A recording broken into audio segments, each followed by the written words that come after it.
Hello. Good morning mga kabagis, no? It's 10 a.m. Time check, 10 a.m. in the morning na ngayon. So, nagpapaligo ako. After nilang maligo ngayon mga kabagis, pa-snacks natin yan. To my channel. So, magandang umaga, no? 10 a.m. ngayon. So, papakain ako sa mga baboy. Snacks nila ngayon. And then, magpapakain din ako sa aking aso. Mga kabagis, si Maseda. Yung aso ko, yun yung babae siya, American Bully. Gusto kong pasanayin din yung paramihin, mga kabagis. Extra income din yan sa susunod na mga buwan, no? Or taon, kasi kailangan 1 year before yan pastadan. Anyway, mga kabagis, ngayong umaga, this vlog is for us to understand kung kailan natin malaman at maintindihan na yung ating alagang baboy or biik pala is may niraramdam. Simple lang yung paano natin malaman at may makuha o sino or ano yun or ilan sila yung may karamdaman, mga kabagi. So i-explain ko sa inyo maya yan, so just keep on watching. And if this is your first time here in my channel, make sure to subscribe, mga kabagis, no? Mag-subscribe kayo and click the notification bell also para updated tayo once may mga bagong upload tayo hanggang mabenta natin yung ating mga biik. Just keep on watching. After nilang maligo ngayon, mga kabagis, pa-snacks natin yan. So update natin sa ating mga alaga, no? Nasa starter pa rin yan sila, and then this time is 1 month and 1 week na sila. Ayan, mga katawan nila, 1 month and 1 week, mga kabagis. So napalaguan natin, malinis. Tapos ko na yung nasabon, mga kabagis. Pinabanlawan ko na lang.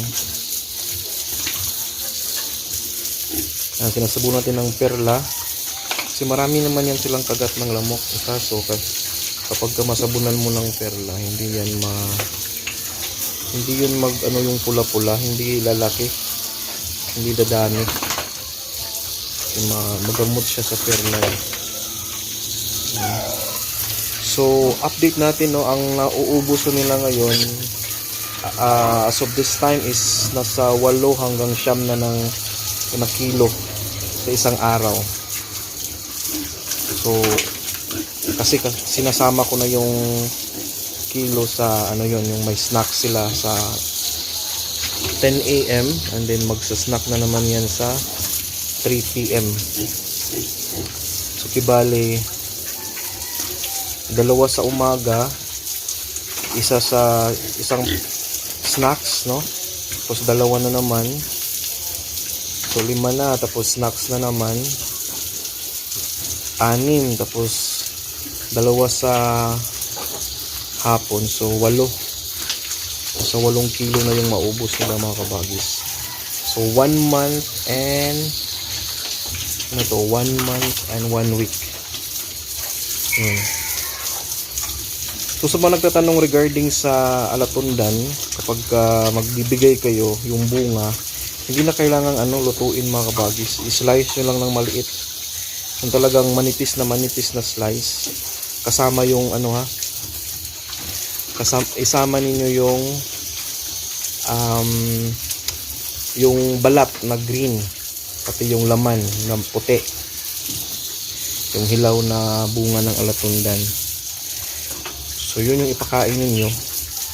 So yung walay lang, pwede na yan pakainin, basta nyo lang, i-slice nyo lang ng manipis na manipis. Ako naman, hindi ko naman ina-advise yung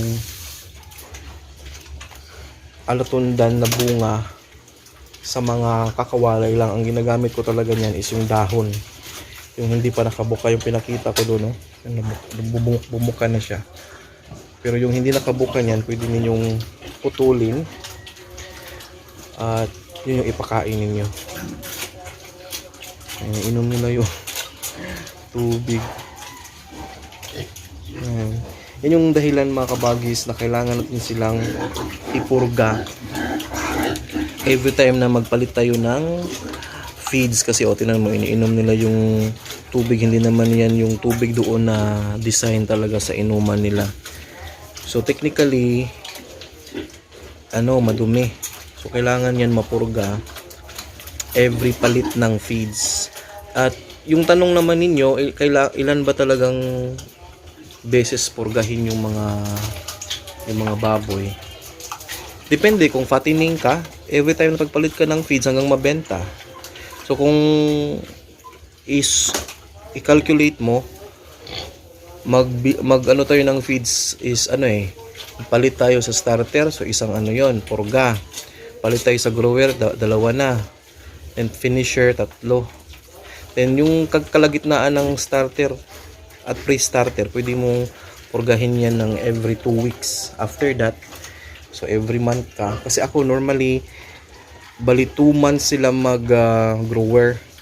So middle of that, magpapurga din ako. So basically parang every month ko sila pinupurga. So yun yung magandang calculation. Tingnan nyo mga kapagis, maraming lamok dito pero wala masyadong pula-pula. Dahil nga, sinabunan natin ng perla. So malinis yung kanilang katawan, makintab. So papakainin ko na yan, magkuha tayo ng isang paka lang para sa kanilang snacks. Ito no. Ang mga baboy mga kabagis, kailangan yan nila, lalo na fattening, kailangan palaging may laman yung tiyan.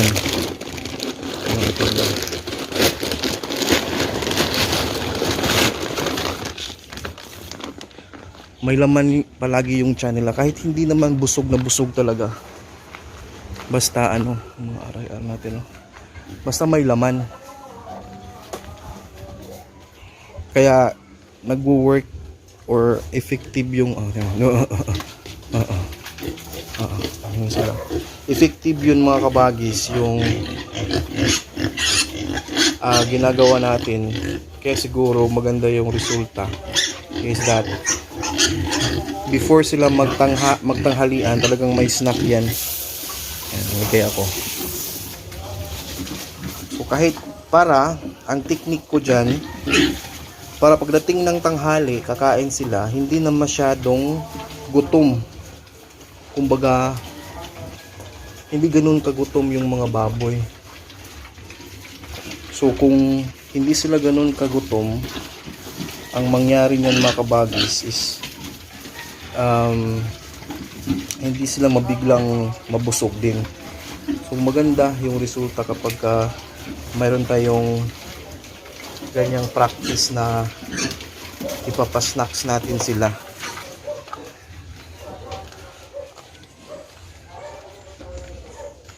Kung ganun yung ating ginagawa, magpapasnacks tayo, ang ating mga alaga ay lalaki talaga at bibigat. So mag-aagawan yan sila sa 1 kilo as their snacks.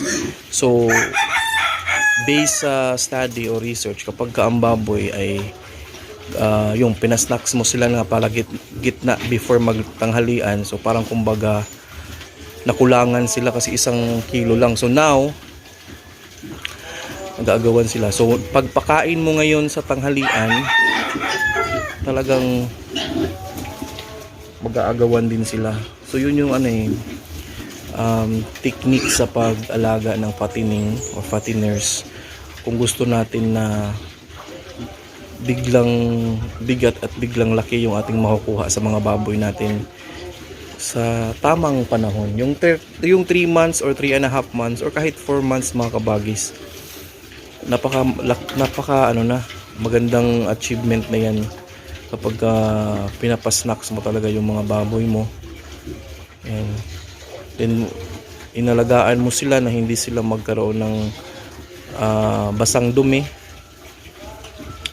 Yun, kung mayroon naman silang konting problema, mapansin mo, yan, pag katulad yan, pinasnacks ko sila, makita ko na walang problema kasi lahat sila nandun sa pagkainan, nag-aagawan. Isang paraan din yan mga kabagis sa pagpa-snacks. Makita mo kung mayroong dinaramdam yung isa o dalawang baboy mo. Kasi kapag magbigay ka ng pang snacks nila, hindi yan sasali at hindi yan makipag-agawan sa pagkain. So yan, ibig sabihin yung 8, walang problema. So okay yung nila. Okay yung kanilang pangangatawan, okay yung kanilang okay sila, wala silang problema dahil ganyan nga. So yan, technique yan, makita mo na may problema is hindi sila kakain, hindi makipag-agawan.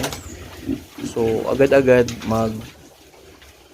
timpla or magsahalo ka agad doon sa Primoxin o antibacterial, and then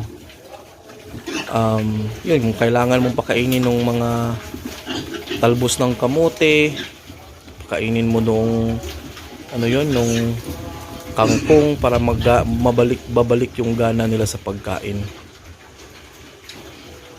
So yun yung technique dyan mga kabagis, no? So maya mananghalian yan sila, so marami yung kakainin yan.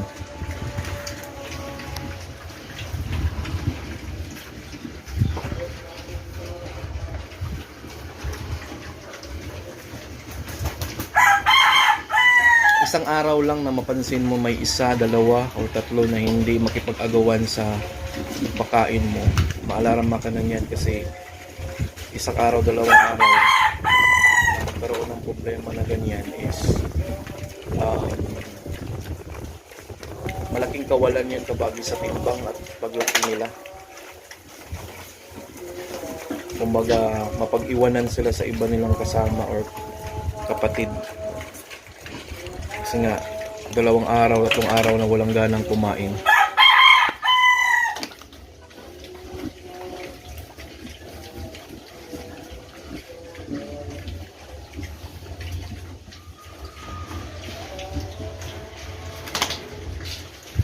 Yan, ubos na.